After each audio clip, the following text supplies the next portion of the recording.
everybody, welcome back to Right Lakes Junction. We're back here in the kitchen again and another day of canning.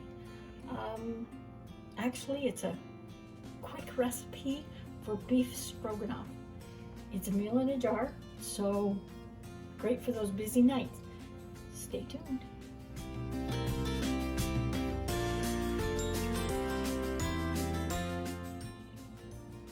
Okay, this recipe is so fast and the prep was really quick. So I'm just going to run through it. I'm going to call out the recipe. So grab a paper and a pen. We have 2 pounds of beef, and I've doubled this recipe so it might look like a little bit more. A cup of onion, 1 cup of mushroom,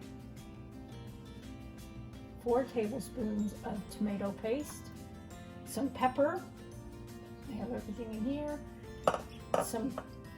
1 teaspoon of pepper, 2 teaspoons of thyme, 2 teaspoons of parsley, a clove of garlic.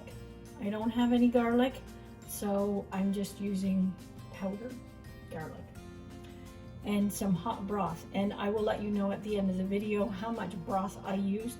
I'm sure it's going to vary for everybody's recipe. Just depends if you have exactly the right amount of beef and vegetables and whatnot. So that's it. It is so simple. It's amazing. So what I'm going to do is I'm going to split it up in my jars so they're relatively equal. Ball's canning book says to mix everything with the tomato paste, and it gets all sticky, so it's stuck together, and then you can just dump it in your jars. I'm going to do it a bit different just so I make sure I get everything divided up equally, and then we're just going to put the broth over it. So let's go. Okay, before we get started doing our jars up, what I am going to do is I'm going to put our herbs in the broth, and I'm also going to put the tomato paste in the broth. That way all the liquid is together, and we can just pour it in one fell swoop instead of trying to mix the tomato paste with everything. Now, I really don't like tomato with beef or beef broth. I don't know what it is. It's just me. So what I'm going to do is I'm going to put half of what it normally calls for, just so we can try it. I don't know if I'll like it or not, but we're definitely going to try it. And I'm sure my husband and son will like it. So we got that in there. We'll just give this a stir, and it actually wants the broth hot. So I'm going to put it back on the stove and let it simmer while we're doing the rest. And the rest is all raw packed. So I'll be right back. I just about forgot one ingredient. You want 4 tablespoons of Worcestershire sauce. Worcestershire? Wash your sister? Whatever you want to call it, you need 4 tablespoons, and I've put that in the broth as well. Okay, so we've got everything out for it. Our broth is on the stove, staying warm. I have my lids warming up. I'm actually going to use Tatler lids because this isn't going to be leaving my home. I'm not going to be giving it away for a gift, so I'm going to use my Tatlers. So what I'm going to do now is I'm just going to split this beef into the 4 jars. I actually got a 5th jar out just in case we needed it, but I don't think we should. If you want to get very precise with this, you could weigh it as well. I'm not going to bother doing that.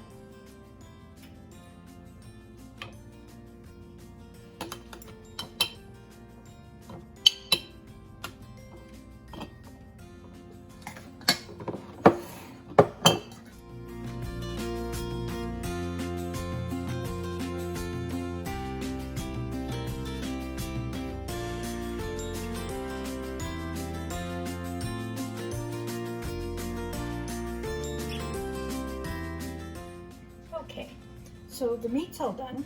So now I have my onion, and I'm just going to do, whoops, there's half a cup for each jar of the onion. I'm putting in a little tiny bit more than what I need, but not much.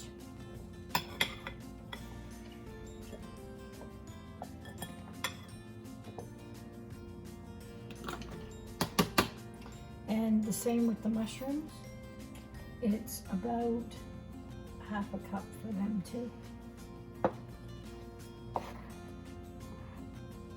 And that is it. Whoop.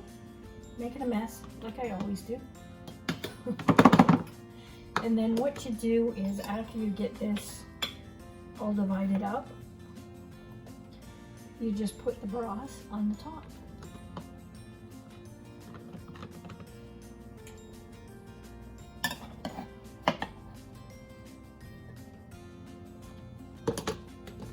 It's that quick. Now, I used the herbs that they called for in the recipe, but we're not huge thyme eaters. So we'll see what it tastes like. And if it turns out we actually like this recipe, I am going to switch up the herbs maybe just a little bit more and see if we like them. I'm just going to divide these mushrooms in and get them used up. So we'll be right back to do the next step.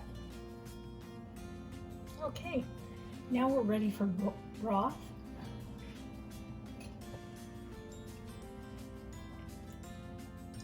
So I'm just going to ladle this in.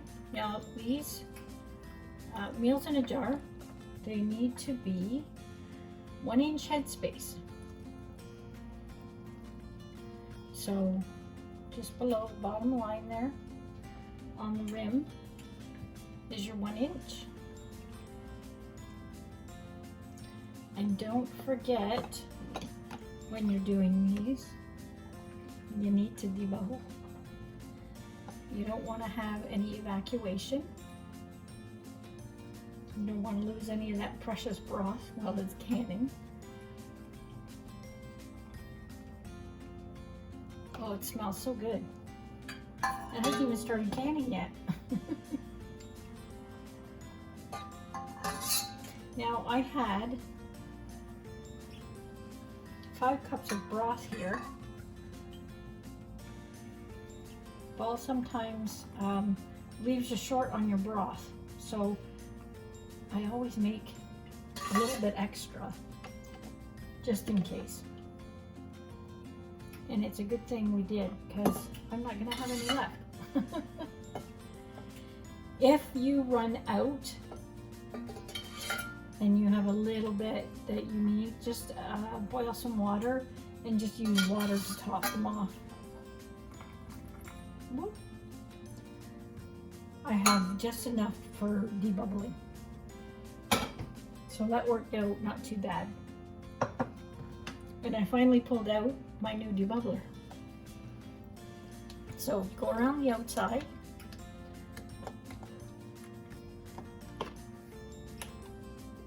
Push it down in the middle. Make sure all those bubbles are out. You can mix it around if you like. And you can see we've lost our headspace, so we have to top that up. And you'll find that with all of your jars, that you'll probably have to top them up. Some don't do that, but a lot of them do. So always double check them after you debubble.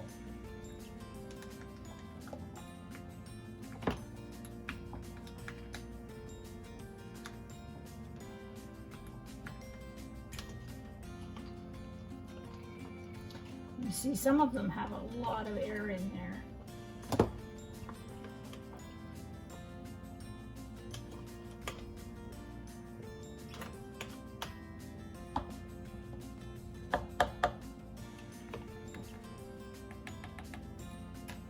There we go.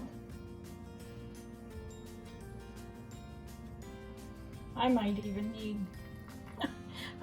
need to use some boiling water for this time. It's gonna be close. Oh, look at that. Oh, just need a little tiny bit.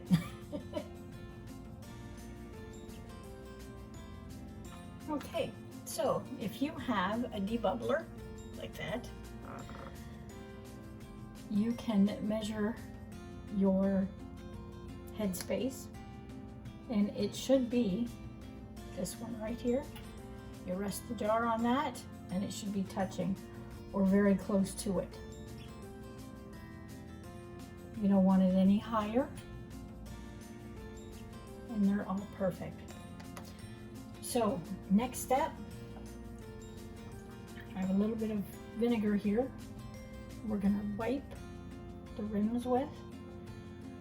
And I use vinegar because it gets rid of grease the best.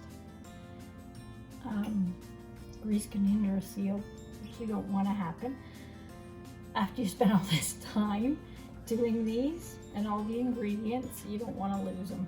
Well, you won't lose them. You can put it in your fridge and eat it later, but you want it for long-term storage. So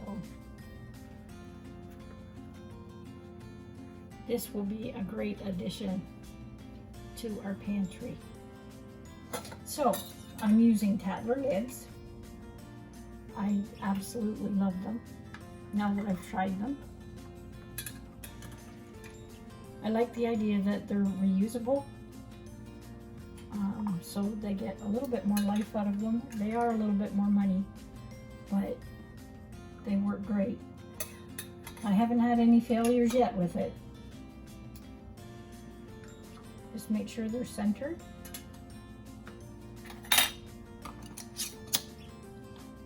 Finger tight.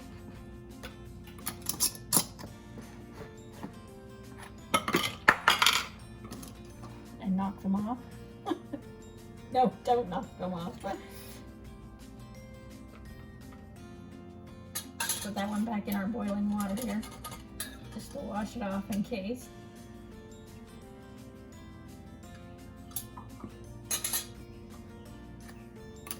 There we go. And into the canner they go.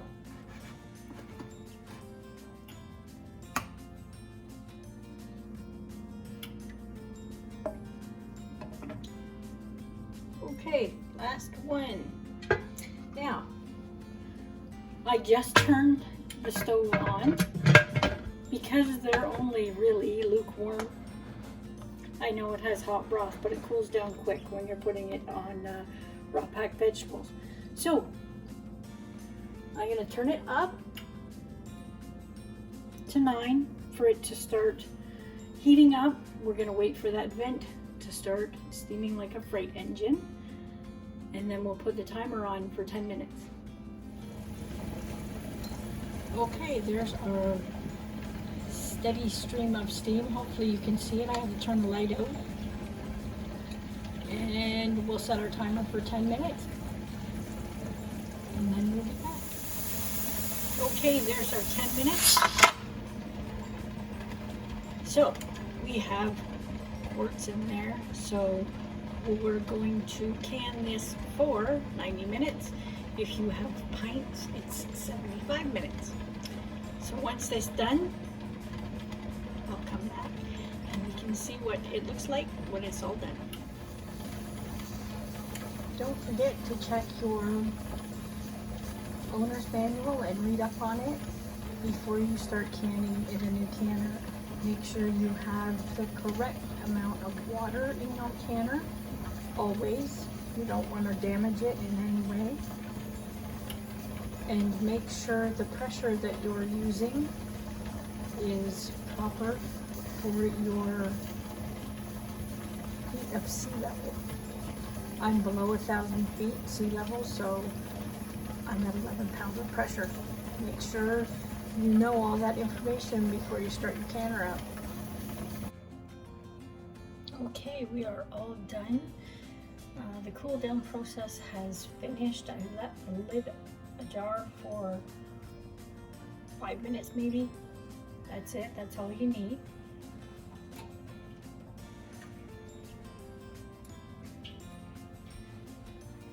And there we have it.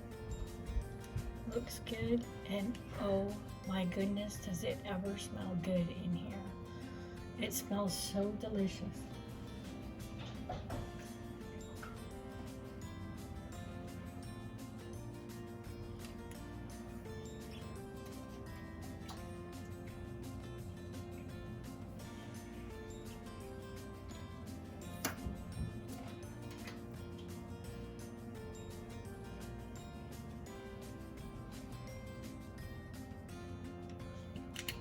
I had a little bit of evacuation on a few of them. I can see the water is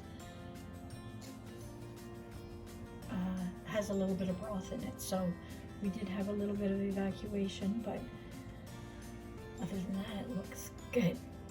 So I'm just going to tighten these lids up.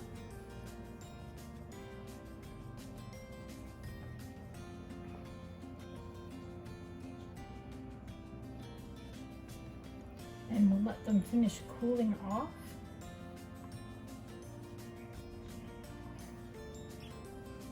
That one, I can't reach it.